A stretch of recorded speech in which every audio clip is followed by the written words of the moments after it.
Muito bem. Estamos ao vivo agora, são exatamente 19 horas, 30 minutos. Começamos a nossa última noite na semana em que o canal Bacuzinho está desenvolvendo a atividade de lives sociais desenvolvendo temas, falando sobre temas, o que está impactando a vida das pessoas em função da pandemia. 7 meses de isolamento, 7 meses de buscas por soluções em todas as áreas, não apenas a vacina ou uma cura, mas, enfim, busca todas as áreas. A pergunta que eu começo fazendo para nós fazermos a nossa introspecção: como está o mundo nos dias atuais? Bom, gente, nós estamos vivendo, mais uma vez, uma fase que eu chamo de era, uma grande era de transformações. No passado da humanidade, nós tivemos uma grande revolução, que foi quando o homem saiu lá das cavernas, da vida isolada que ele levava em pequenos grupos, e ele começou a criar lugares e começou a desenvolver a agricultura. Durante isso, a história conta que durou mais ou menos uns 10 mil anos, o homem acabou saindo daquilo que eu chamo de uma grande escuridão. Ele foi, então, para a vida agrícola, e da vida agrícola ele foi para o comércio, que foi quando, então, eu entendo que foi a segunda grande revolução que a humanidade teve. Porque com os comércios surgiram as cidades, surgiram os grandes navegadores que começaram a trafegar os oceanos e mares, surgiram os novos continentes. Os primeiros grandes inventos da humanidade, como o rádio, o telefone, a eletricidade, o relógio, para marcar o tempo a nós, assim como até o avião. Mas depois veio uma outra era de transformação, que foi a Revolução Industrial. Com a Revolução Industrial, o homem deixou, então, basicamente, a vida agrícola e partiu para, através de máquinas, produzir novos produtos com outros recursos, produto para durar mais tempo, pegava o milho e transformava o milho em vários outros produtos, enfim. A indústria fez uma grande revolução no que nós consumimos, nos nossos modos de viver, de costumes, e criou, então, uma nova forma de viver, até que aconteceu a terceira onda. Como descreve, eu sempre cito isso, como descreve o autor inglês Alvin Toffler, num livro chamado A Terceira Onda. O que foi a terceira onda? Foi a revolução tecnológica. Quando Alvin Toffler escreveu esse livro, a revolução tecnológica ainda não tinha acontecido. Ele escreveu esse livro lá no começo dos anos 80, e o mundo ainda começava a desenvolver alguma coisa. A internet não existia, existiam algumas formas de comunicação, mas não no conceito que nós temos de internet hoje. Passado aí já 30, 40 anos, hoje o que nós estamos passando? Eu costumo dizer que nós já estamos na quarta era da evolução humana em sociedade. E essa era nada mais é do que uma era que ela está revolucionando o pensamento, com uma forma de autodestruição, que é o que a gente vê, uma autodestruição do valor social, do valor político e até mesmo dos costumes. E que com isso está construindo uma nova forma de viver junto com essa tecnologia, que está colocando o pensamento humano sob júdice. Nesta semana, eu estou conversando com pessoas profissionais, onde nós estamos tentando identificar como era a vida antes da pandemia, como está sendo a vida nesse processo de pandemia e o que cada um, naquilo que faz no seu dia a dia e o que está observando o mundo, está imaginando que vai ser o mundo depois da pandemia. Ok? Eu convido todos vocês a conhecerem os meus convidados de hoje. Lurdinha Limeira, da cidade de Barra Bonita, São Paulo, e o professor Mário, de São José, Santa Catarina. Eu sou José Luiz, do bacuzinhos.com.br, e falo da cidade de São José, Santa Catarina também. Eu começo pela Lurdinha. Eu gostaria, Lurdinha, que você se apresentasse para o nosso público. Ok, eu sou Lourdinha Limeira, tenho 59 anos, sou nascida em Barra Bonita, né, e já vivo aqui há 59 anos, nessa cidade linda e maravilhosa, onde o nosso querido amigo Baroni nasceu, e vai voltar ainda um dia, talvez, né, mas enfim, é uma cidade turística, cidade de São Paulo, linda, maravilhosa, e que convido a todos que estiverem aí nos ouvindo, o professor, que um dia venha também visitar a minha cidade. Enfim, é isso. Lourdinha Oliveira. Professor Mário, por favor. Boa noite, eu sou o professor Mário, né? Eu moro, né, na cidade de São José, sou natural de Florianópolis, moro na cidade de São José, eu leciono, eu dou aulas de karatê, né? Eu sou instrutor de karatê e também sou professor de história numa escola em São José. E acho que é isso, né, para a apresentação inicial. Ok. Tá ótimo. Bom, eu vou começar com a Lurdinha, fazendo uma pergunta. Lurdinha, o que você faz da vida? Bom, acho que você, pelo que eu vejo, eu vou te chamar de Lurdinha, para que o público entenda, porque ela, publicamente, ela se expõe como Lurdinha, né? Porque eu tenho uma irmã que se chama Lourdes e ela não gosta de chamar de Lurdinha, tá? Mas todo mundo insiste, só provocar ela e chama ela de Lurdinha, inclusive eu. Lurdinha, o que você faz da tua vida no teu dia a dia? Bom, Lourdinha tá ótimo, né? Fala para ela que é lindo o nosso nome. Enfim, no momento eu não estou trabalhando, eu sou praticamente uma dona de casa, eu cuido da minha netinha, novinha, 2 aninhos ela tem, e já fiz bastante coisa da vida, muita coisa, mas a partir do 2016 eu tinha um comércio, né, comérciozinho, aí 2017, 18, foi ficando meio fraquinho, aí eu fechei, e como minha netinha nasceu, agora eu cuido dela e cuido da minha casinha aqui, tranquila. Ou seja, sou dona de casa. Uma dona de casa.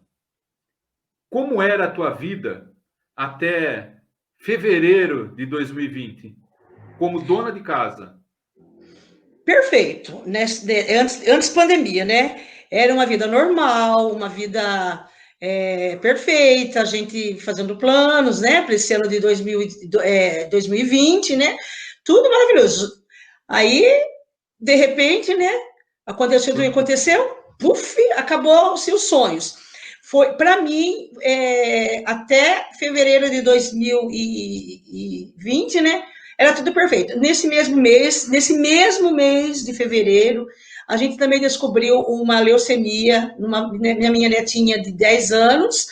Aí depois já veio pandemia, então ficou da forma que ficou. Mas enfim, a pergunta é como que era antes, né? Eu acho que era uma vida praticamente normal, maravilhosa. A gente tinha muitos planos para 2020, onde a gente encerrou em fevereiro de 2020, infelizmente. E você, Mário? Como estava a Bom, tua vida até fevereiro? como a Lourdinha, também vou chamar de Lourdinha, né? Como ela mencionou ali, acho que para todo mundo era assim, né? A manutenção dos planos, a rotina diária e antes da pandemia a gente seguia uma rotina, tinha as funções diárias, né? Já pré-estabelecidas, né? Vamos dizer assim. Eu tinha minha rotina com as aulas de história, dividindo com as aulas de karatê também, né? E, enfim, eu acredito que antes da pandemia, eu costumo pensar, né? Hoje, assim, eu penso pelo menos que era uma vida acomodada, né? A gente estava na zona de conforto, estava tudo tranquilo, tudo dentro do esperado, do planejado, né? Eu estava fazendo planos, eu me mudei agora para a cidade de Palhoça, né? Para quem não conhece, uma cidade vizinha aqui de São José. Mudei de casa e tal, e eu já estava nesse processo desde o fim de 2019 e de repente veio tudo junto, né? A mudança de cidade, a mudança a gente sabe que envolve gastos, né? A pandemia acho que deu uma mexida aí na vida financeira de todo mundo. A gente sabe que antes da pandemia a situação econômica já não era das melhores, né? Mas a pandemia veio para agravar. Mas antes da pandemia, eu acredito, eu costumo colocar como eu vivia numa zona de conforto, né? E a gente acho que teve que se mexer, né? Depois disso. Ontem eu conversava também com um amigo meu, o meu amigo Diógenes, nós falávamos sobre vendas, e eu comentava com ele que quando começou a pandemia, lá em março, eu comecei a lembrar de umas conversas que eu tinha com minha avó, a minha avó materna, a dona Josefa, já falecida. Ela era espanhola e uma vez, numa aula de história, eu lembro que uma professora comentou sobre uma tal de gripe espanhola que tinha acontecido, que tinha matado milhões de pessoas. E como eu sempre sou o tipo de pessoa que, não que eu não acredite, mas é tudo aquilo que eu acho assim que é tão diferente, que parece que não é bem aquilo, eu vou atrás e fuçar, eu quero ver a outra fonte, quero ver o outro lado. E no dia que a professora falou isso em sala de aula, a minha avó, que ela morava na capital, ela estava passando umas férias em casa. Cheguei em casa, fui lá, vó Zefa, vem cá, conta para nós. E aí ela contou o que foi para ela, para a família, que ela era pequena, ela, se não me falha a memória, ela tinha 8 ou 9 anos. E quando a gripe espanhola começou, que foi a última grande pandemia que a humanidade sofreu, sim. Ela contou que todo mundo começou a tomar conhecimento, a conversa foi de boca em boca, que na época não tinha rádio ainda, muito menos televisão, quer dizer, tinha rádio, mas o rádio não era ainda popular, né? O rádio era somente tipo a casa do patrão que tinha, mas os colonos não tinham. Isso lá na Espanha, lá na virada de 1800 para 1900. E aí todo mundo começou a ficar apavorado e minha avó começou a falar que o pai dela todo dia chegava em casa e falava: hoje morreu fulano. Todo dia chegava contando que alguém tinha morrido, famílias inteiras sendo exterminadas. E a minha avó falou que o que ela percebeu dos pais dela, né, dos meus bisavós, eles ficaram assustados. E a primeira atitude, tem que ir embora daqui. E havia já lá aquela corrente, né? Um montinho de gente indo para o porto, pegando o navio e vindo para onde? Para cá, para o Brasil, né? Estou eu aqui, sangue espanhol na veia, espanhol e italiano. E a minha avó falou que levou um susto. E aí eu não imaginava que isso, 40 anos depois, eu estaria vivendo também num processo de pandemia. E eu, particularmente, nos primeiros dias, eu estava literalmente assustado. Quando tudo fechou, que o patrão, na época eu estava trabalhando, servia uma empresa, o patrão chegou e dispensou todo mundo vai para home office, o pessoal da área administrativa, expôs de um jeito que assustou mais do que o noticiário da noite anterior tinha assustado a gente. Eu comecei a criar um clima assim: eu tenho que ficar em casa, porque se eu sair na rua eu vou morrer. 54 anos, basicamente de um grupo de risco também. Então, também foi um susto que veio amenizando, mantendo, eu pelo menos para mim veio amenizando, mas mantendo responsável, tomando cuidado. Aí eu falo para vocês também levaram um susto? Para vocês também foi um susto, não vou dizer profissional, mas um susto pessoal? Posso responder? Pode falar. Sim, o susto foi enorme. Quando se falou nessa até no começo falava epidemia. Eu não entendia muito de pandemia. Aí eu também fui procurar saber o que era pandemia. Eu fiquei morrendo de medo, me assustou muito, ainda é assustador, mas na época, né, que foi em março, né, começou mesmo aqui, né, foi terrível, eu fiquei em pandureco. Até hoje me assusta muito, muito, muito, muito mesmo. Eu cheguei a ficar em pânico, sabe, ter pânico mesmo. Agora eu vou morrer, agora vai chegar na minha casa, vai chegar na minha família, vai chegar na minha filha, minha netinha com leucemia, foi terrível. Muito assustador mesmo. Aí a gente já procurou saber dessa gripe espanhola, aí a gente já entramos no Google, né, para saber como que era isso. E hoje em dia, como você mesmo falou, a tecnologia está muito mais avançada, né? Mas mesmo assim é assustador ainda. Foi assustador e ainda é. O Mário, ele é um sensei. A profissão dele de formação aprende a lidar melhor que qualquer um com a paciência, com a Com certeza. concentração. E aí, É, Mário? E aí, Mário, com toda essa É, formação, mesmo assim, levou graças, susto? graças à minha formação como karateca, né? A gente procura sempre trabalhar a calma, né, a tranquilidade, a paz, né, interior. O karatê muito mais do que um esporte, vamos dizer assim, é um estilo de vida, né? E a gente trabalha muito a questão de concentração e tal. E eu por natureza também sou uma pessoa extremamente positiva. Então, quando veio as primeiras notícias da pandemia, eu procurei, em primeiro lugar, me manter calmo e me informar, né? Como professor de história, eu sempre vou buscar fontes diferentes, de pontos de vista diferentes para saber da situação. Aí comecei a me informar sobre a taxa de mortalidade, quantos morreram na China, como é que foram acontecendo, né, os protocolos de saúde e tal, enfim. Eu busquei me informar o máximo possível justamente para evitar esse pânico, né? Como a Lourdinha falou, a minha esposa teve a mesma reação, ela entrou em pânico, né? Ela desencadeou inclusive uma síndrome do pânico e tal, enfim. Foi bem tenso, né? O momento dentro de casa e eu procurei manter a calma para balancear as coisas, para equilibrar, né? E eu consegui me manter calmo. No início da pandemia, eu tentava tranquilizar todo mundo, né? Conforme eu ia me informando, eu ia dizendo, não, não é tudo isso, não morre tanta gente assim, a gente precisa cuidar com a taxa de contágio, que é muito, muito acelerada, precisa verdade. diminuir a curva, aquela,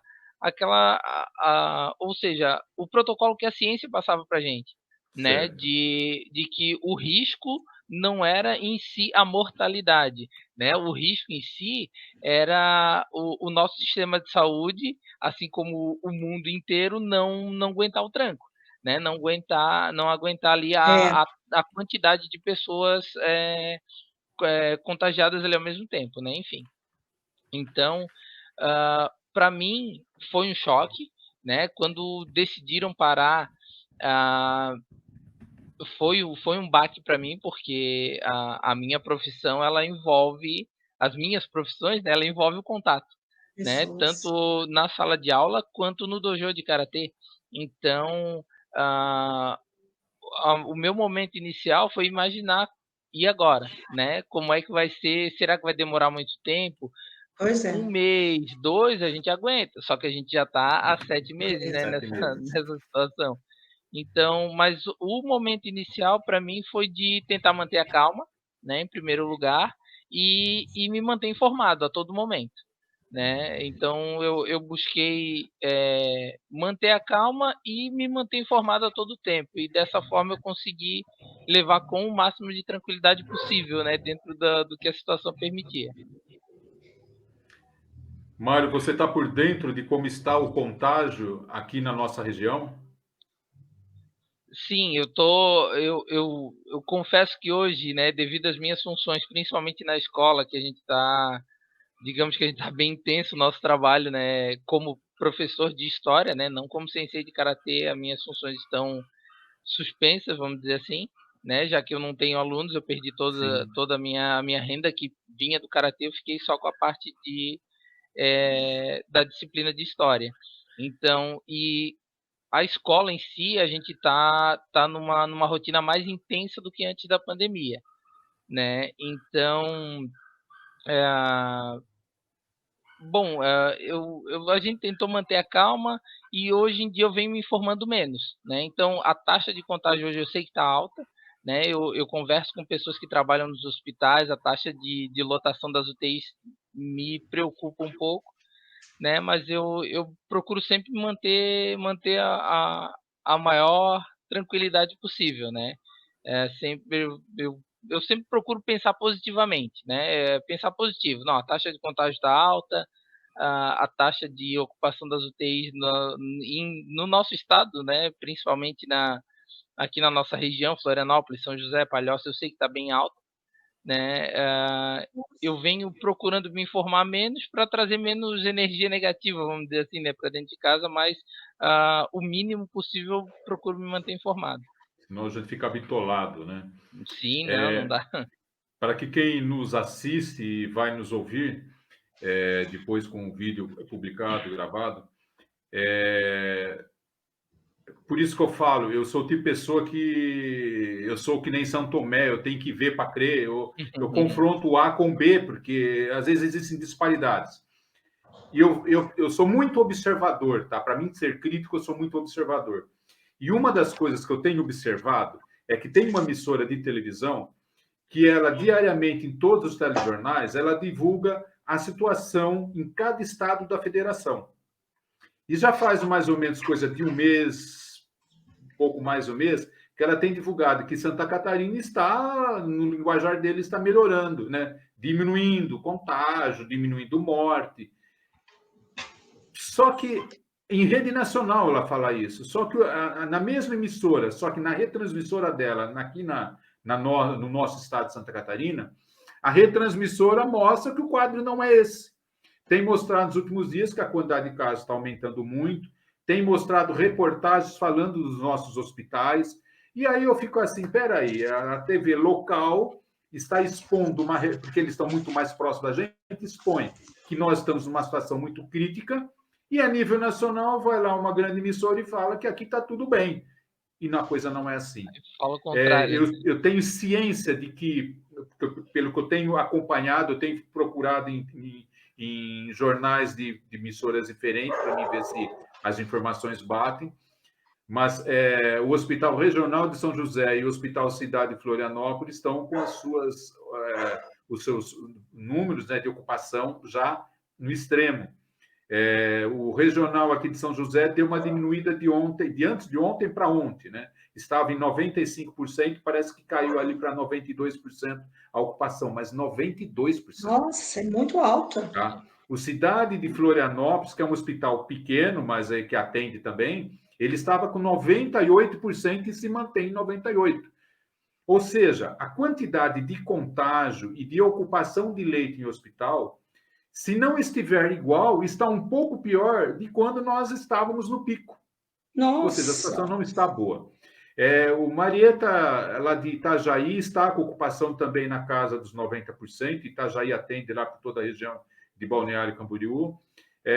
Sabemos de hospitais também lá de Joinville, que está numa situação crítica, e um hospital lá de Criciúma também, que está nesse nível. Ou seja, a nossa faixa litorânea está comprometida. Nós temos um histórico.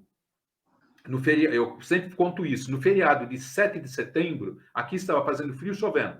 Conclusão, não recebemos turista. 15 dias depois, a quantidade de casos realmente tinha estabilizado. Os números da TV local batiam com o que a Rede Globo falava a nível nacional. Só que no último feriado, nós estávamos com sol, feriado prolongado, estava tudo bom, conclusão. Todas as nossas praias lotadas. E o que começou a acontecer? Passamos já 20 dias. Os números começaram a aumentar. E entre o feriado de 7 de setembro e 12 de outubro, nos finais de semana, muita gente veio para cá porque foram fim de semana que nós estávamos com sol.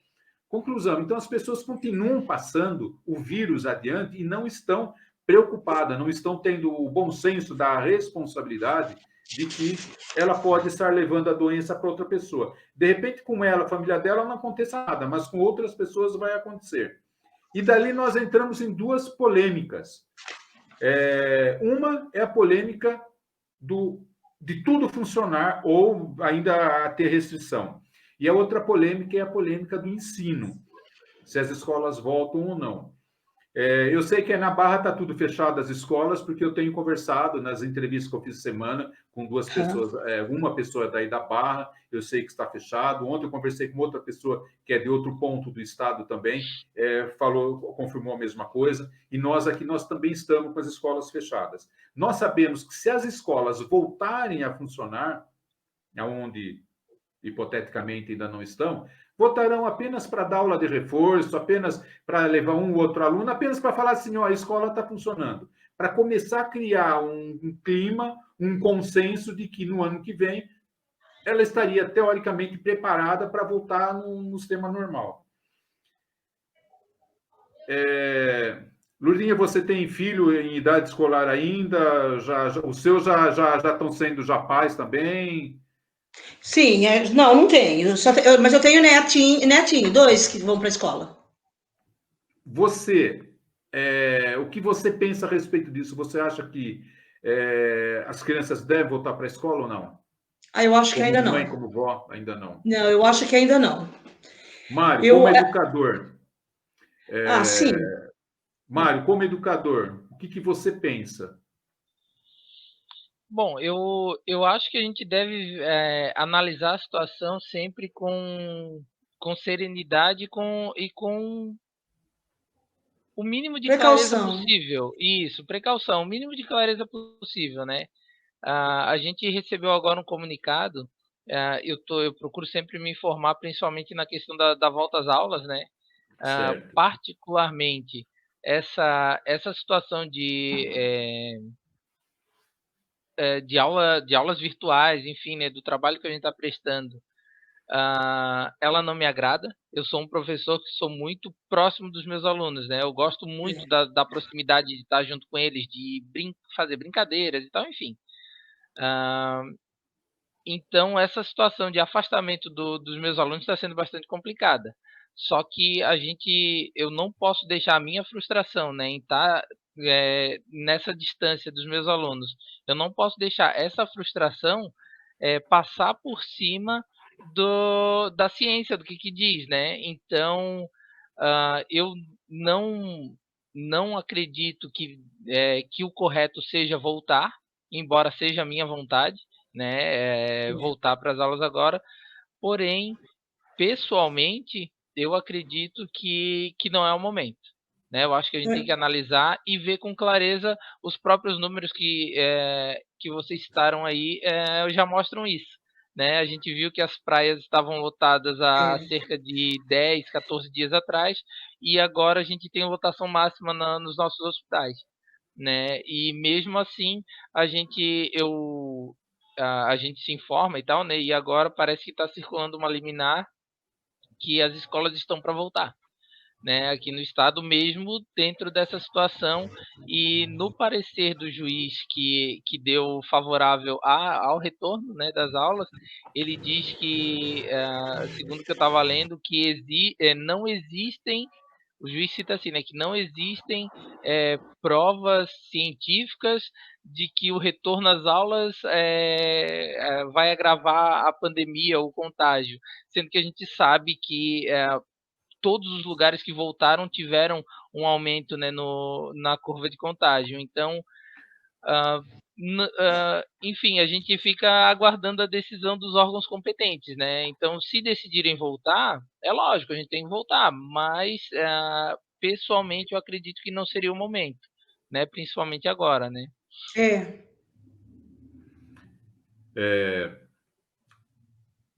Bom, o Mário não sabe, acho que não, nas minhas conversas com ele, acho que eu não devo ter citado, mas a Lourdinha talvez ela saiba.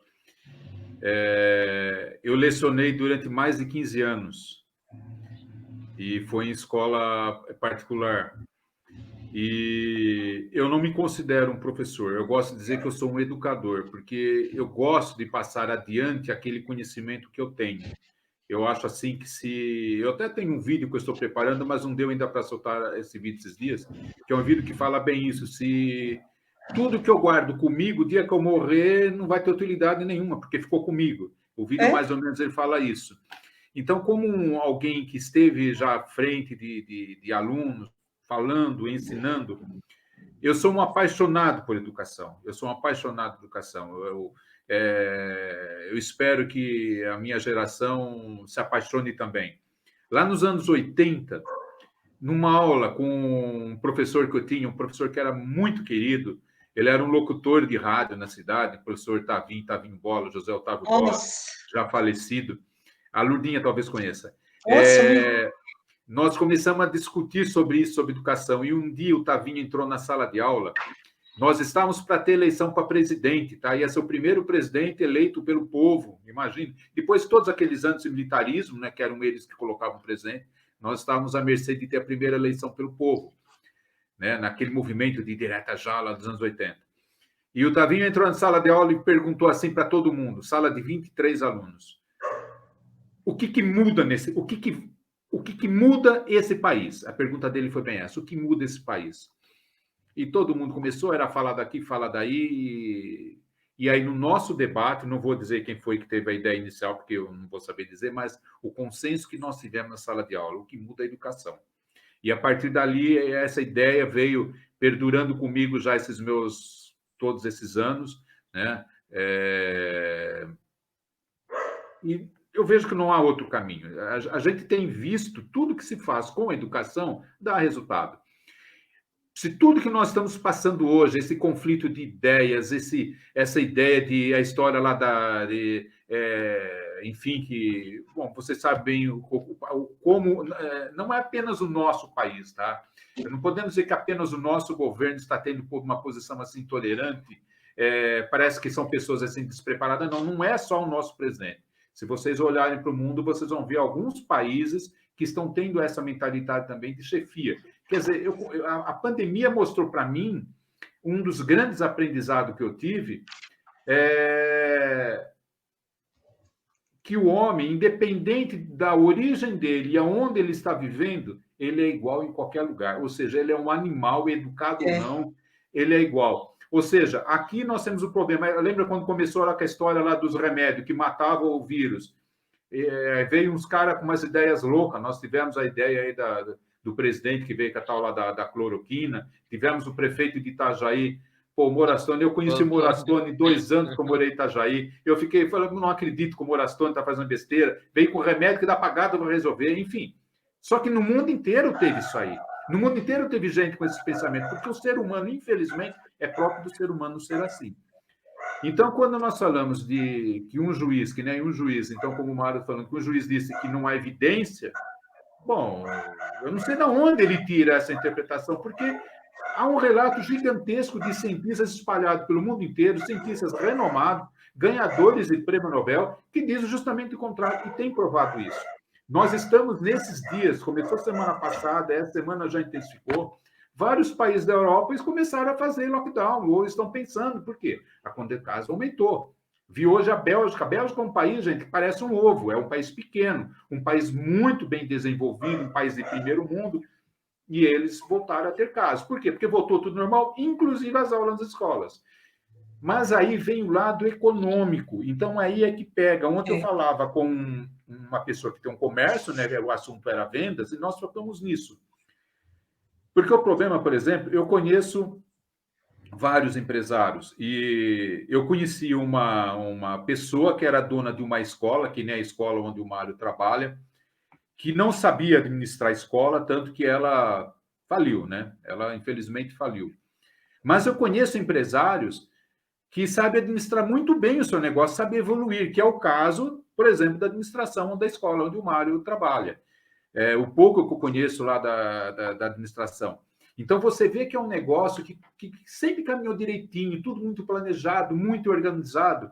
E aí vem uma pandemia e cria um problema econômico. Então, eu vejo que existe uma pressão muito grande de muitos empresários que eles precisam abrir os seus estabelecimentos para poder ter receita. Porque sem a receita, sem o dinheiro, a coisa começa a andar para trás, né? Eu fico muito triste quando isso atinge a educação. Tá? Eu fico muito triste, porque quem mais perde com isso não é meramente o dono lá da escola. Não são apenas os professores, que muitos foram até demitidos, afastados, outros funcionários das escolas em outras áreas. Mas quem perde é a sociedade como um todo, porque a educação foi. Realmente, a educação no ano de 2020, eu lembrava muito bem quando eu entrava eu entrava numa sala de aula, passava uma aula, terminava, eu passava a mesma aula na sala do lado. O resultado, numa sala, todo mundo se interagia, participava, perguntava, entendia. Na outra sala, todo mundo quietinho, ninguém falava nada, ninguém aprendia nada. E não tinha o que eu fazer como educador. Eu virava um mágico, né? Como professor, a gente vira um mágico para tentar fazer aqueles alunos entenderem. Então, esse é o retrato de hoje. né? É essa situação que a gente vive. Pensando por esse lado econômico, e aí eu vou fazer então uma pergunta para vocês, quais desafios vocês estão vendo naquilo que vocês fazem ou com as pessoas com as quais vocês convivem? Quais os desafios vocês estão vendo hoje, do jeito que está hoje? Por exemplo, o que está, vamos dizer assim, dificultando ou que precisaria ser resolvido de imediato com as normas que nós temos para a coisa, pelo menos, conseguir andar de uma forma assim mais normal dentro desse anormal? Primeiro, a Lourdinha. Olha, assim, eu acho que nessa pandemia, quem não passou assim por bastante problemas, acho que foi os supermercados, né? Pode ver que o supermercado todo mundo teve que comer. Até no início a turma começou a estocar um monte de coisa porque achava que não ia ter comida. E não foi isso. Se tem alguém que ganhou dinheiro nessa pandemia, foi os supermercados, né? Lojas não, enfim, eu acho que fora o supermercado foi terrível para todos, eu acredito que seja para todos. Como é que é? Restaurante, enfim, foi muito difícil para todo mundo. Teve gente que realmente, como vocês falaram, perdeu tudo que tinha, desemprego aumentou, e, enfim, agora, qual o desafio? É matar um leão por dia. Todo mundo está aí matando um leão por dia, ainda está. Não está fácil. Deu uma melhoradinha? Deu. Mas não foi assim 100% e não foi nem 50%, foi uns 40%. Um desafio, sim, realmente, mas não sei. Eu como dona de casa, para mim, assim, está sendo normal, né? Eu não tenho, assim, mais assim, o que acrescentar, mas eu acredito que para os empresários, patrões, foi muito difícil. Eu acho que está sendo ainda e vai ser, né? Porque ainda não acabou essa pandemia ainda. Bom, nós sabemos que a situação só vai conseguir realmente voltar a uma normalidade depois que tiver uma vacina. Exatamente. E o povo se vacinar, porque agora nós estamos na outra polêmica, né? Porque o presidente esses dias veio falando que ele não vai comprar vacina para o povo. O vice-presidente hoje foi e falou: não, nós vamos comprar vacina, quer dizer, fica esse engodo, mas só vai resolver a hora que realmente o povo for vacinado. A Exatamente. vacina não fica pronta. Deveremos ter uma vacina aprovada aí final de dezembro, começo de janeiro.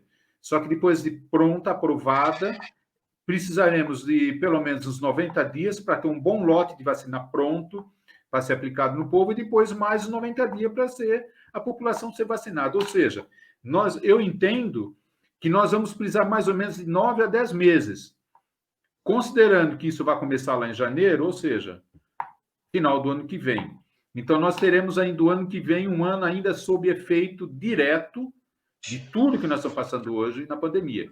Aí, Lourdinha, eu vou voltar a falar com você, já que você é uma dona de casa, e você tem cara que é uma pessoa festeira, como você acha que vai ser esse final de ano? Papai Noel vai chegar de máscara ou Papai Noel vai ficar isolado e não vai aparecer? Olha, com esse povo meio doido, acho que ele parece que não tem nem pandemia.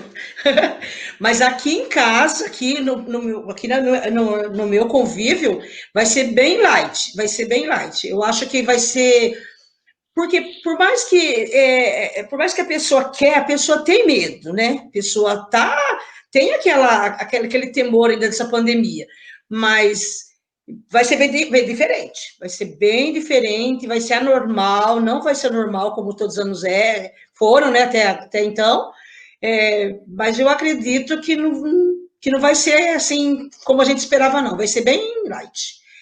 Assim, não sei, né, porque aí em Santa Catarina, com essas praias maravilhosas, o povo vai descer a serra aí e embora, né, não querem nem saber, mas eu acho que vai ser anormal, não vai ser legal, não. Papai Noel vai chegar de máscara. É que existe uma diferença entre o falar e o fazer. Exatamente. Então, hoje, por exemplo, eu vi entrevistas de autoridades falando de Matheus, olha aqui para mim, fazendo um favor, bem. como eles vão fazer nesse feriado para tentar impedir o povo de chegar na praia. Eles vão tentar fazer bloqueio, barreira, ir lá, não deixar o povo ficar. Isso aí é falar. Fazer, a gente sabe que... Exatamente. Eles não fazem por motivos que a gente até conhece. Afinal, estamos aí num período de eleição e aí envolve outros esquemas. Mário, você acha que o Papai Noel vem com máscara, sem máscara, não vem? Como você acha que vai ser essa virada de ano? Vai comemorar na praia? Palhoça tem umas praias lindas também. Olha, eu acredito que, como a gente já falou aqui, né, essa questão econômica, né, a dificuldade que todo mundo está passando durante a pandemia, eu acho que o Papai Noel vai ser um pouco mais magrinho para todo mundo, né? Mas bom, a pergunta anterior era sobre os desafios, né?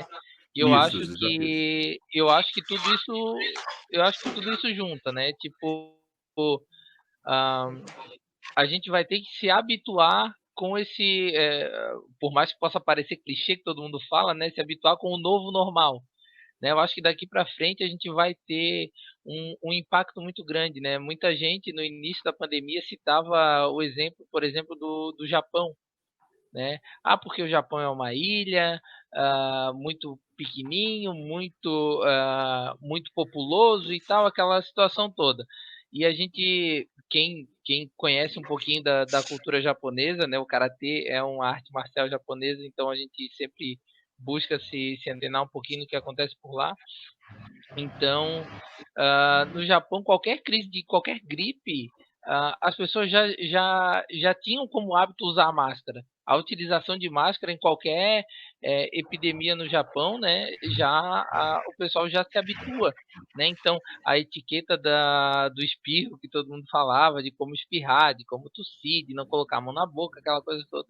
Então, eu acredito que como tu também falou um pouquinho antes, né, sobre a educação. Eu acho que a educação é que vai mandar, né? Não só na educação, na escolarização, né, na escola, mas a educação de casa também, né? De como se comportar, de não colocar a mão na boca o tempo inteiro. Então, eu acho que o desafio nosso é se habituar, né? E nos acostumarmos com uma cultura um pouco mais contida nesse sentido, né? De tomar cuidado com as coisas, higienizar bem as mãos. Então a gente vai ter que se habituar com isso tudo, né? Eu acho que esse final de ano, né? Esse restinho de ano aí, eu acho que como Natal e Ano Novo e tal, eu acho que vai ser um período de adaptação para todo mundo, né? De adaptação e se acostumar. Mas às vezes a gente se pergunta assim, o porquê dessa pandemia, né? O que a gente tem que aprender dessa pandemia? Não é só educação? É só saúde, o quê? Né? Às vezes a gente se pergunta por quê? Tem que ter o porquê. O mundo, ele estava indo para um lado em que não estava legal. Acho que Deus permitiu tudo isso para nos mostrar alguma coisa que a gente não está entendendo. Tanto é que já está vindo como é que fala? Está vindo de novo já. Como é que chama? O pico? Uma segunda onda Isso, a segunda onda. Segunda onda de contágio, sim. Está vindo a segunda onda de contágio. Então, alguma coisa a gente não está aprendendo ainda, que Deus quer que nos ensine. Eu acredito muito dessa forma. A educação, isso que nem ele falou, é a educação mas eu acho que é algo mais ainda, que a gente não está entendendo. Infelizmente. E família, você vê hoje, no começo da pandemia, eles começaram a dizer, talvez isso tem que mostrar que a gente está mais em família, tem que estar mais em família. Realmente isso veio mostrar muito, né? Mas ainda tem mais alguma coisa ainda, pode ter certeza. Teremos que descobrir, né? Teremos que descobrir. Quem estiver na face da Terra no futuro vai descobrir. O que será que a história que o professor Mário aí ajuda a divulgar, o que será que essa história vai contar no futuro? Ele é jovem ainda, vai contar ainda. Os livros, eles nos contam muito, eles nos contam muito. Às vezes as pessoas não têm noção do porquê os livros são importantes. É que nós só aprendemos com aquilo que é vivido. Nós só aprendemos com aquilo que é vivido. Aquilo que nós não sabemos, está aí a história, né, de descobrir como eliminar o vírus, né? Não tem como, a gente tem que descobrir, porque não tem nada escrito. Se tivesse alguma coisa escrito, então seria mais fácil. Para se criar, por exemplo, uma vacina, eles pegam vamos dizer assim, de estudo já realizado, de matrizes de outros vírus parecidos como ponto de partida, e depois eles vão tendo que criar novas ferramentas. Mas tudo parte daquilo que está escrito. Eu assisto uma série, que eu não vou citar o nome, porque não vou fazer merchandising de graça, mas vocês encontram ela na Netflix, na Prime Video, uma série americana que fala justamente sobre o extermínio, né? Um vírus que pegou a população e começou a exterminar a população. E chegou a tal ponto, que é algo que me chamou a atenção, que, sabe, eu comecei a associar com o que está acontecendo com nós hoje. E chegou um ponto, aquelas pessoas que foram sobreviventes, que foram montando os primeiros grupos, né, dos novos tempos, teve um dado momento que eles foram, por exemplo, eles entraram numa das maiores bibliotecas que tem lá em Nova York, e eles começaram a carregar escritos, livros, e teve aí um personagem, né, que fez a pergunta para o camarada: mas por que vocês estão levando livro? Nós precisamos de comida, precisamos de bebida, né? Precisamos de água, de comida, e vocês estão levando livros. Aí a explicação: é porque os livros é que vão contar a história. Nessa mesma série, tem uma personagem, é a mesma série, só com uma outra edição, que ela filma pessoas, depoimento, histórias de pessoas. Aí por quê? Também para ficar registrado, porque nós aprendemos com os antigos, nós aprendemos com aqueles que passaram. Talvez a minha pergunta para minha avó tenha sido nesse sentido. Não apenas para saber algo da vida dela, mas para aprender alguma coisa, porque é isso que acontece. Como eu falei no início, nós estamos passando por uma quarta era, que é a era de transformação, a era de transformação do nosso meio de viver.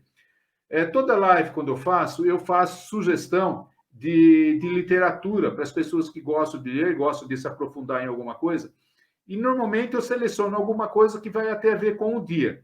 Eu hoje peguei algo que não se encaixava muito no que nós iríamos falar, mas eu vi que agora se encaixa muito bem.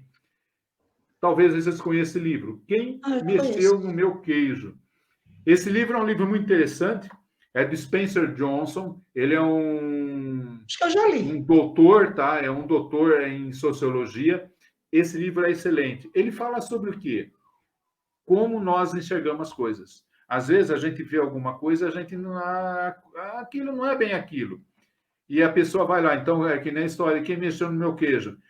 Por que não podia mexer no teu queijo? Então, mais ou menos entender assim. É porque se você mexe, tem uma consequência. Ontem eu citava exemplo, por exemplo, um cliente entra numa loja para comprar uma caneta. O cara que vende, ele meramente vende a caneta porque ele precisa do dinheiro. Mas ele não consegue entender o que essa caneta poderá fazer de importante na vida de alguém. Entendeu? A pessoa entra em qualquer lugar que a pessoa vá. Tudo que nós fazemos tem um resultado, tem lá a sua consequência.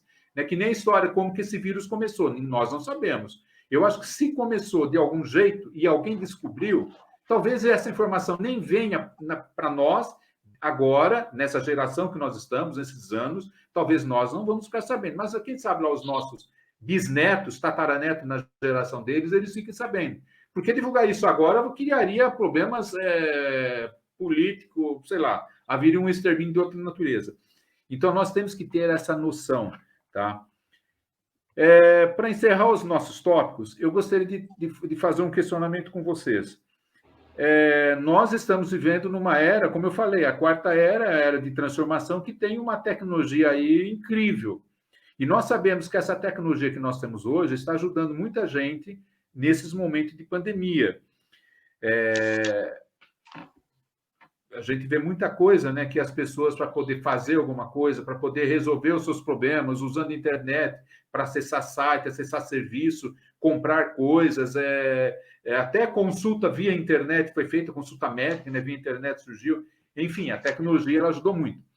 Aí eu pergunto para vocês, diante daquilo que vocês fazem, o conhecimento que vocês têm, no mundo em que vocês vivem, o que vocês esperam do futuro? O que nós poderemos esperar depois que essa pandemia realmente acabar? Tipo lá 2022, 2023. O que nós poderemos esperar desse futuro com essa tecnologia? Hein, Lourdinha? Olha, assim, eu espero que, né, depois dessa pandemia, com toda essa tecnologia, com tantos estudos, sabedoria que o homem tem, que, né, é, que alguém tenha aprendido para poder ensinar para outros.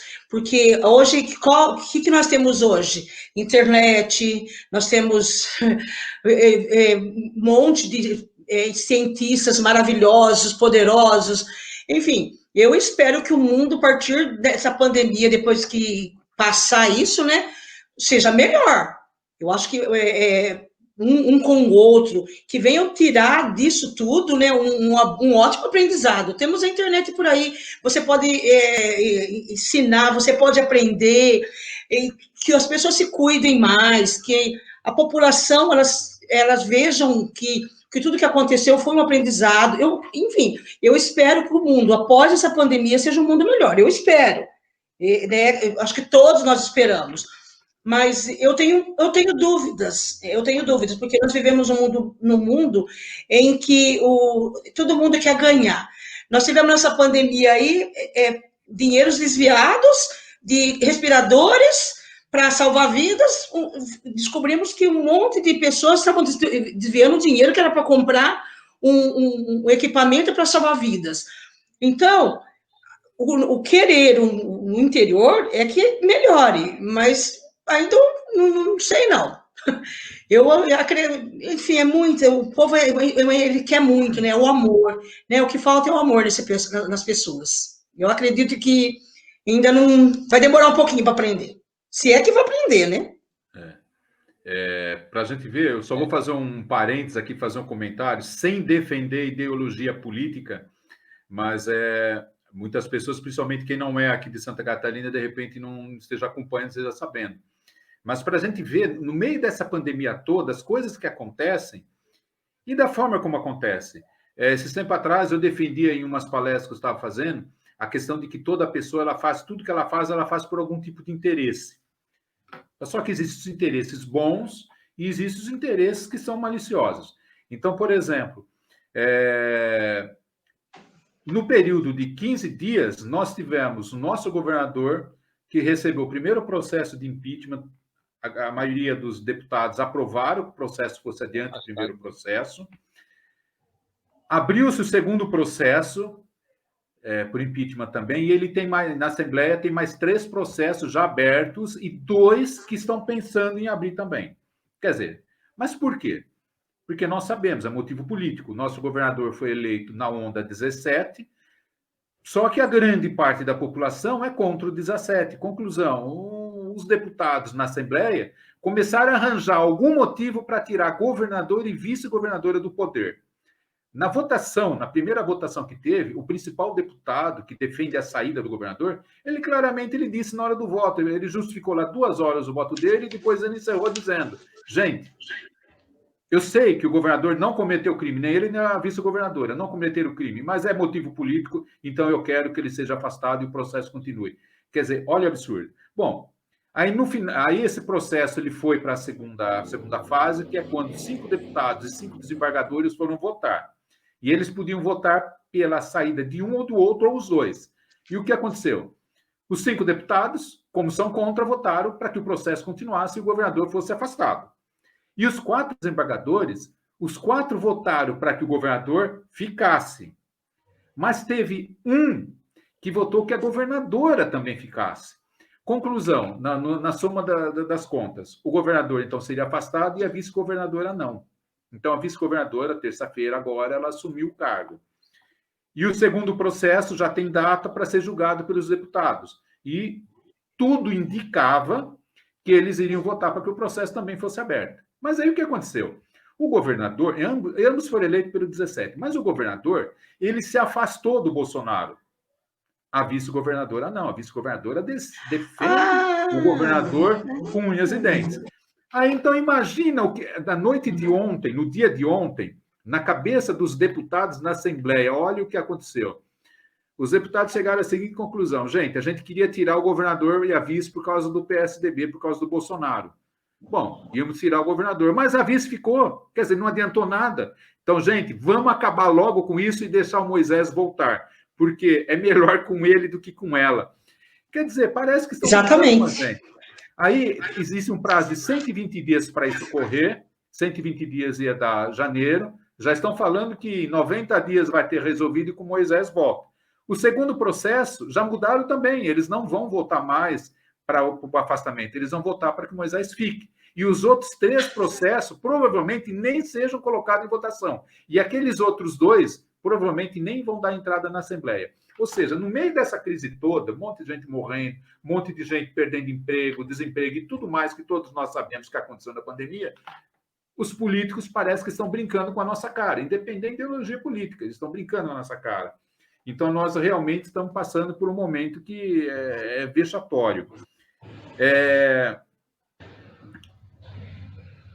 O Sansei Mário, eu gostaria que você falasse o que você espera do futuro, né? Estamos numa região que aqui, onde a região que a gente vive, a tecnologia ela dança e rola, né? Realmente ela é muito presente, né? O que você espera? Bom, assim, depois de desse teu resumo, né, sobre a nossa situação, desse nosso vexame político que o nosso estado está passando, esperar coisa para o futuro, olhando para a política, não é um bom ponto de vista, né? Então a gente tem que se apegar em outros horizontes, né? Mas com relação à esperança de futuro na questão profissional, né, e tendo em vista essa questão tecnológica que a gente está citando aqui, né, nesse tópico, eu acredito que eu espero e eu penso, né, digamos assim, eu imagino que o nosso futuro vai ser com uma inclusão maior da tecnologia. A gente sabe que a gente já vive na era tecnológica, né? No nosso ambiente escolar, a gente está a todo momento tentando introduzir a questão tecnológica, só que eu estou fazendo um curso também online, né? No meio das coisas que a gente tem para fazer da escola, eu sempre arrumo um pouquinho de tempo para tentar me aprimorar sempre, né? Então eu estou fazendo um curso que a gente debate essas questões, né? E o que foi levantado nesse curso foi justamente isso. A, até em, até que momento a gente imaginava que ter um data show dentro de uma sala de aula, uma caixa de som, né? Um PowerPoint passando no quadro, até que momento a gente achava que isso era inclusão tecnológica, né? E a gente vê que isso não é, né? Isso é, a gente está usando a ferramenta tecnológica, porém a gente não está incluindo a tecnologia em si. Eu já tinha um projeto que era um projeto meu pessoal, né? Dentro da plataforma educacional que a gente utiliza, eu já me planejei, né, para durante esse ano incluir vídeos dando dicas para as provas, para lançar esses vídeos para os meus alunos antes das provas, né? A gente vai ter prova semana que vem, então tem um videozinho com dicas, né, para a prova. Eu já imaginava fazer isso. Só que a gente estava como eu falei no início, né, a gente estava numa zona de conforto. Então eu estava me planejando muito calmamente para fazer isso, né? Estava tentando buscar programas que me ajudassem a fazer isso, vendo quanto tempo isso iria demandar, né, do meu dia para que se isso seria possível ou não. E de repente a gente se vê nessa situação, né, de ensino remoto. A gente sabe que o ensino remoto ele já foi autorizado, né, até o final de 2021, né? O ensino remoto já foi autorizado até o final de 2021, então as escolas vão poder optar, né? Então, diante dessa situação, para o futuro, eu vejo a gente cada vez mais incluindo essa questão tecnológica. Eu não vejo, como já falaram, né, em alguns desses cursos que eu participo, não concordo 100% com tudo, mas eu busco sempre novos olhares, né, para ampliar os horizontes.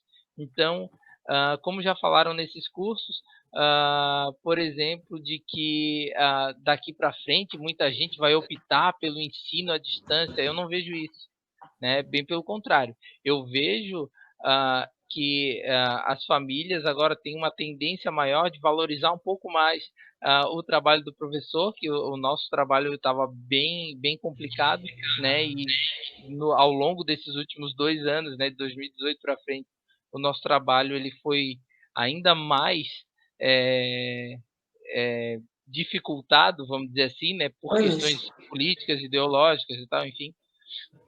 A gente sempre estava na mira de alguém, a gente estava sempre sendo vigiado por alguém para saber o que aquele professor de história vai falar para o meu filho, né? Sendo que a gente só aborda fatos, né? Coisas que aconteceram, mas enfim. Então, eu vejo e eu espero para o futuro uma forma de a gente conciliar as duas coisas de uma maneira mais harmoniosa. A gente tem agora o contraponto, né? A gente tinha a aula presencial como o único É, possível, vamos dizer assim, né? E hoje em dia a gente já experimentou a questão da aula do ensino remoto, né? Do homeschooling, que muita gente defendia, que eu sou totalmente contra, né? Não é só pela questão por eu ser professor, mas é por uma questão, enfim, né? De conhecer o processo educacional como um todo. Então, a gente já vê que essa parte remota não funciona sozinha, né? Mas eu acho que ela pode sim ajudar o ensino presencial. E eu acho que a gente vai começar. A minha expectativa para o futuro é essa, né? Que a gente consiga conciliar as duas coisas de uma maneira harmoniosa, né? O ensino presencial com o apoio, vamos dizer assim, né? Do ensino remoto, utilizando tecnologias, gravação de vídeos, esse tipo de coisa, né? Mário, eu vou fazer para você uma pergunta meia curiosa. Eu fiquei curioso e você falou algo, eu fiquei curioso. Talvez quem esteja ouvindo vai ficar também a hora que eu começar a discernir. Eu estudei uma parte dos meus primeiros anos de escola, ainda estava sob regime militar. Então, eu, por exemplo, eu terminei o meu ensino, que a gente chama hoje de ensino fundamental, eu terminei em 1979. Era João Figueiredo, general João Figueiredo, Sim, presidente. A Lurdinha também, a Lurdinha, pela idade, eu tenho 54, ela tem 59, então ela também pegou essa época. Na peguei. nossa época, professor de história era literalmente vigiado mesmo. Eu não sabia, eu descobri anos depois, conversando com professores que se tornaram amigos meus e contaram de diferentes lugares por onde eu passei. Eles contaram que os militares eles colocavam um observador dentro da escola e o camarada ficava andando dentro da escola para ver o que os professores estavam falando. E teve professores que falaram que eles viram colegas sendo retirados pela polícia da sala de aula e sumiram. Nunca ninguém mais viu esses professores. Literalmente era lidar com o saber. E só que em 79 isso aí já estava já meio flexível, né? Não tinha mais observador dentro da escola. E o que acontecia? As minhas professoras de história, uma delas é a Dona Estela, hoje já é falecida, o Tavinho Bola também, que eu citei no começo, que foi um professor também. O que eles faziam? Eles contavam, gente, ó, a história do Brasil é assim, eles contavam. Aí, quando terminava, eles chegavam na porta da sala, olhavam para o corredor para ver se não tinha ninguém, e falavam assim, gente, agora eu vou contar a versão que não está nos livros. E aí ele contava, de fato, o que tinha acontecido. Por isso que a gente sabe muita coisa. Hoje, eu sei que aquela versão que ele falou do que aconteceu, eu sei que era verdade. Por quê? Porque hoje nós temos um monte de livros que contam isso. Exatamente. Eu tenho uma coleção de livros aqui em casa que fala sobre a ditadura e cada um fala de uma parte, de uma etapa e vai relatando. E aí você começa a pegar de autores diferentes, pessoas diferentes. Eu assisto muito entrevistas e eu vejo que realmente foi uma grande dificuldade. E daí, Mário, me vem uma curiosidade. Hoje todo mundo se acha dono do saber. Né? Não da Cia do Saber, tá? Que a Cia do Saber eu sei que é da dona Edna, nossa querida amiga. Mas todo mundo se acha dono do saber, todo mundo acha que sabe mais que todo mundo. E todo mundo parece que está policiando todo mundo. Aí eu pergunto assim: Você está tendo esse problema com o professor de história? Tipo assim, vai ficar realmente vigiando o que o professor está falando de história? Você chega a receber alguma mensagem? O professor faz algum comentário desse tipo? Ou será que escola Ah, particular, isso aí já é mais difícil de acontecer? não é mais difícil de acontecer, não. Eu durante o ano de 2018, quando começou a campanha e quando começou a se popularizar, vamos dizer assim, né, esse negacionismo histórico que a gente está vivendo, né, a situação de sala de aula já começa a ficar complicada, né? A situação de sala de aula ela já começa a piorar. Pelo menos eu senti isso como professor de história e os meus outros colegas que a gente conversa muito, a gente troca muita figurinha, também passaram por isso, né? Ao lugar que eu trabalho, né? Muita coisa é filtrada, né? Né? A dona Edna, a dona da escola que eu trabalho, ela tem muita confiança no meu trabalho, né? Eu dei aula para o filho dela durante todo o ensino fundamental, ela conhece muito bem o meu trabalho, já trabalho lá há quase 9 anos. Então, muita coisa é filtrada, né? Mas já recebi, eu fiquei sabendo depois, né? A Edna veio e me conta e tal, a gente faz reuniões de famílias indo lá pedir a minha demissão por causa de que eu estou doutrinando ideologicamente a filha deles, né? E daí ah, a gente vê que não é uma situação real, né? A gente coloca os pontos certos e tal, né? O ponto de vista, eu deixo a minha aula à disposição, eu falo para ele, não, vai lá e assiste a minha aula, tu vai ver que não tem isso, né? Que a gente vê que são formas que hoje em dia o que acontece? As crianças elas se prendem muito a discursos prontos de internet para tentar se safar de alguma coisa, né? Por exemplo, essa situação que eu citei, o que acontece? Estava naquela onda de doutrinação, né? Aí a menina foi com uma nota baixa, o que ela falou em casa? Não, é porque o professor não deixa eu falar porque ele é de esquerda e eu sou de direita. Mas não, porque ele defende o socialismo. Não, peraí. Não defendo. Eu coloco pontos positivos do socialismo e pontos negativos. Pontos positivos do capitalismo e pontos negativos. Todas as coisas têm pontos positivos e negativos e eu falo tudo isso em sala de aula e eu sempre estimulo o meu aluno a tirar a própria conclusão. Esse é o problema, né? Porque quando o aluno tira uma própria conclusão e a conclusão do aluno é diferente do que a família quer, ela coloca a culpa em mim, né? E sim, como tu falou ali a tua pergunta, hoje em dia a gente não tem um fiscalizador na sala de aula ou na escola para ver o que a gente está falando, o que a gente não está falando. A gente não tem um, a gente tem se eu tenho 140 alunos, eu tenho 140 fiscalizadores, Terrível. né? Que a todo momento eles estão procurando. Ainda bem, eu tenho uma relação ótima com 99% dos meus alunos, né? Eu procuro me dar muito bem com todos os meus alunos, né? Muitas vezes eu passo o recreio inteiro lá brincando com eles no pátio, em vez de ficar na sala dos professores. Eu gosto muito dessa proximidade com eles e eu não tenho esse problema dos alunos, mas às vezes eles comentam alguma coisa que eu falo em sala de aula e os pais já interpretam de uma forma diferente, por não estar presente, por não estar dentro do contexto, né? Mas os próprios alunos já me defendem, né? Só que é lógico, quando ele vê Puta. a oportunidade de se safar, né, de uma nota baixa e tal, colocando a culpa no professor, ah, isso aconteceu comigo uma vez só, mas eu percebo socialmente que isso está cada vez mais presente, né? Tem gente aqui fazendo serviço aqui em casa, estou fazendo uma reforminha aqui agora, e no papo ali com os pedreiros e tal, a gente vê que hoje em dia, é como tu falou, todo mundo é dono do saber.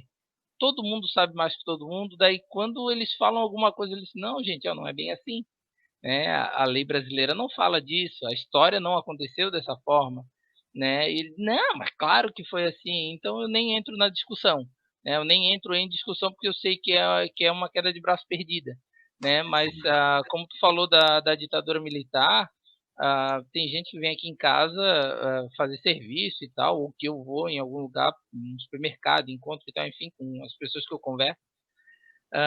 O que se fala, muita gente fala que ditadura militar não existiu, né? Esse negócio de fiscalizador, gente fiscalizando o trabalho do professor, isso nunca existiu e a gente sabe que isso é fato, né? Não é uma questão de opinião, Porque nós né? temos como provar, né? Documentos que provam. Exatamente, né? Eu assisto muitos canais, né, de YouTube também para me manter sempre informado, né, de esquerda, de direita, de todos os lados, para saber o que está sendo falado no mundo, né?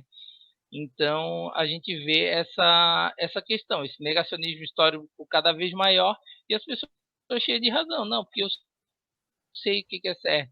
Não, mas olha só, os fatos são esses. Ah, mas quem é que falou esses fatos? Então sempre tem um contraponto. A tal das teorias da conspiração, né? Como tu indicou uma leitura aí, né? Tem os 2 últimos livros que eu li nesses 2 últimos meses, né? Hoje eu não tive muito tempo para ler livro. Se tu me permitir indicar aqui também, Pois não, ótimo. eu indico para todo mundo com relação a essas teorias da conspiração, né? Tudo que você precisou desaprender para se tornar um idiota, do Meteoro Brasil. É um ótimo livro. Ele destrincha toda essa parte de teorias de conspiração com dados científicos, né? Então é um livro excelente. E um livro do economista Eduardo Moreira, que é Desigualdade. É um livro que eu costumo dizer aqui em casa, né? Cada amigo meu que aparece aí, que a gente conversa, fala, é um livro que todo mundo deveria ler. Todo mundo deveria ler Desigualdade, porque ele fala numa linguagem totalmente didática sobre os verdadeiros problemas, né, que o Brasil enfrenta hoje. Então é isso. Eu acredito que o nosso futuro, a tendência é melhorar, né? E com relação à tua pergunta agora, com relação à história, mesmo na escola particular, os professores de história vêm sofrendo um monte com essa questão de todo mundo ser dono do saber, por ter acesso à internet, todo mundo acha que é dono da verdade. As teorias de conspiração, né? Como elas vêm se propagando aí pela internet. Nesse livro que eu citei, eles falam isso, uma teoria de conspiração ela é irrefutável. Ela não é verdade, porém ela é irrefutável. Porque quando alguém vem com uma teoria de conspiração e tu desmonta ela com argumento científico, ele vai dizer, mas isso aí não existe. Né? Mas o homem não foi para a Lua. Então não tem como refutar uma teoria da conspiração, justamente porque ele sempre vai estar preparado para dizer que o que tu está falando é mentira, que é só o ponto de vista de uma pessoa. Então eu costumo dizer que é uma queda de braço perdida, né? Então não vale nem a pena a gente entrar na briga. É que o ser humano, nos tempos atuais, né, nessa época que nós estamos vendo, ele está preguiçoso por buscar informação ou para confirmar informação. Por exemplo, esses dias eu vi que a NASA provou já que ela encontrou moléculas de água na Lua. Quer dizer, isso está provado, já existe um documento, já está cientificamente provado. Se a pessoa ver, você comentar com muitas pessoas, não vai, isso é balela, isso aí não existe. Existe documento que já prova. Porque tudo que acontece é meio científico, é meio de pesquisa e os registros que são feitos. Então, por exemplo, tem muitos brasileiros que não sabem que nós tivemos um presidente assassinado no exterior, lá em Paris, na França. Muitos brasileiros não sabem disso. Muitos brasileiros não sabem que ele voltou para o Brasil dentro já de um caixão, tá? Porque a história oficial não registrou isso. Quer dizer, então tem coisa que nem o Getúlio, sempre comenta a história do Getúlio. O Getúlio suicidou? Sim, ele suicidou. Mas nós temos que ver como foi esse suicídio. Que, na verdade, não foi ele que quis suicidar. Né? Ou você se mata ou a gente mata aqui na tua frente a tua filha. A própria filha dele confirmou isso e isso é um registro. Então, nós temos que entender isso. E falando de aluno, uma coisa que eu aprendi é que aluno tem um dom. Ele pode não ter nenhum, mas um dom como aluno ele tem. Ele está sempre tentando encontrar alguma falha do professor para, na hora que ele quiser, ele atacar, porque o aluno sempre quer provar que ele sabe tanto quanto, se não até mais que o professor. Isso aí é fato e é história. Bom, mas viu, que eu ia falar, como o Mário estava falando, né? Eu acho assim, a gente estava até indo bem, né? Até entrar esse nosso desgoverno, né? A gente estava indo bem, estava dando para dar, né? Para conciliar um pouco a coisa. Aí ele veio e fez um reboliço, Pelo amor de Deus, pior que tem gente que acredita. Tem pessoas que é muito mais velha que eu, que viveu a ditadura, fala que não existe a ditadura. Ditadura não existiu, não. Eu falei, mas você é mais velha que eu, como você tinha coragem de falar que não existia? Não, existia. Isso aí é conversa, é galera. Olha, gente, tá difícil nossa época aqui, viu? Todo mundo querendo achar que sabe mais que o outro, né? Quando alguém Exatamente. chega para mim e vem com esse tipo de argumento, eu faço mais ou menos que nem o Mário. Eu falo, gente, vai pesquisar. E às vezes eu cito livros, eu cito artigos, eu cito emissoras, e eu cito como eu faço. Eu não pesquiso apenas em um lugar, eu vou, como eu sempre falei, eu confronto pensamentos e ideias para mim chegar a um. Né? O João matou Maria, mas vamos lá, vamos ver como que foi. Às vezes você descobre que, na verdade, foi Maria que matou João. Gente, nós ultrapassamos um pouco o nosso tempo hoje, que eu já imaginava, porque nós estamos hoje com 2 convidados, tá? Nós vamos finalizar, e para finalizar, eu gostaria, cada um vai poder expor um pouquinho sobre poder se despedir. Para que todos entendam e já saibam, eu já vou anunciar, a nossa querida Lurdinha, ela é uma senhora que está saindo do meio do povo com um grande desafio, e tem grande chance desse desafio se concretizar. Ela está saindo candidata a vereadora na cidade onde ela mora, por um partido que defende trabalhadores, e tem uma missão realmente de ir para a Câmara Municipal para defender trabalhadores. Lourdinha, eu gostaria que você se despedisse e aí tem aí o seu tempinho para poder dar o tchau. Bom, eu quero agradecer a você, Baroni, meu conterrâneo. Foi um prazer estar aqui com vocês. Mais de uma hora, para mim, foi maravilhoso. Sim, estou saindo como candidata a vereadora, Lourdinha Limeira, 13333, e eu posso dizer para vocês que eu sou uma pessoa guerreira, batalhadora, eu defendo os meus pontos de vista com unhas e dentes, amo o ser humano, amo a pessoa que eu me tornei, dizer a todo mundo que pode contar comigo em qualquer circunstância, tiver que ir lá para brigar pelo povo, eu vou e brigo mesmo, principalmente pelo meu bairro, pelos bairros, né? Porque hoje em dia, geralmente, fazem muito lá no centro e esquecem dos bairros. Estamos aqui para lutar para o povo, podem contar comigo, me procurem, Lourdinha Limeira 1333, tem uma página no Facebook, Lourdinha Limeira 2020, Instagram também, lourdinha.l@hotmail.com. E isso aí. WhatsApp 982 096684 para a gente conversar, trocar ideias. E é isso aí. Mário, foi um prazer te conhecer. Espero que um dia a gente se encontre aí. Barone, um abraço. Deus abençoe vocês aí, tá? Em Lourdinha, Santa Catarina. Antes de você sair, assim, com todo convidado, eu sempre faço uma última pergunta para deixar a pessoa na fogueira. Ai, pai. Responde sim ou não. O Rio Tietê, aí em Barra Bonita, interiorzão de São Paulo, ele está poluído ou não? Não está poluído. Está maravilhoso. Dá para nadar, comer peixe, tudo que vocês quiserem. Fico muito feliz porque isso significa que vocês estão cuidando bem do rio na cidade que eu prezo e amo tanto. Mário, Ok. tua despedida. Primeiro, agradecer a oportunidade, né? Agradecer, enfim, a oportunidade, o espaço, né, que você está me dando aqui. Então, agradecer a oportunidade e me colocar à disposição sempre que Ok. Para você, eu vou te fazer sempre uma. é bom bater papo com gente Travou um pouco aí. Tá me ouvindo? interessante, né? Então, É. me senti bem à vontade. Achei que acho que caiu aqui. Não, voltou. Enfim, né? Agradeço a oportunidade mais uma vez, né? E me colocar à disposição sempre que precisar, né? Eu sou o professor Mário, de história, sou sensei Mário também de karatê. Me procurem nas redes sociais.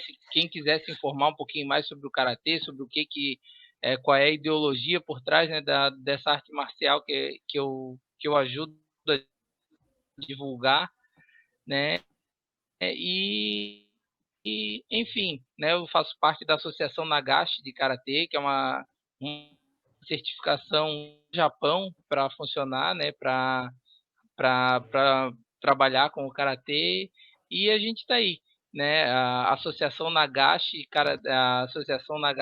Karatê, né? Procurar aí na internet, já vai achar o nosso site com todas as informações, e a gente está sempre à disposição aí para tirar dúvidas, e está sempre à disposição para ajudar, né, no que for possível aí, tanto na parte esportiva do karatê, quanto na parte educacional também, trabalhando com a disciplina de história, né, na escola, enfim. Para você também uma pergunta para deixar na fogueira. Para que time você torce? Eu, Avaí. Ano que vem, acho que a gente se encontra na série B. Tá? Meu time vai ser rebaixado. Série C, né? Não, o Avaí fica na série B. O Avaí fica na série B. O Figueira talvez não. Não, eu já acompanhei muito futebol, mas hoje em dia eu não sei. Se tu me perguntar qual é a colocação do Avaí, se tá bem, se não tá, eu não vou nem saber dizer. Valeu, gente. Eu agradeço muito a presença de vocês. Muito obrigado, Lourdinha. Muito obrigado, Mário. A vocês que estão nos acompanhando e que estarão depois assistindo o vídeo também, o meu muito obrigado. O Bacozinho é uma página nas mídias sociais que trabalha com marketing digital. Para quem não sabe, pode nos consultar via internet. Nós fazemos um trabalho de divulgação tentando ajudar pequenos e médios negócios a alavancar vendas e os nomes dos negócios. Nós agradecemos, muito obrigado e até um próximo encontro.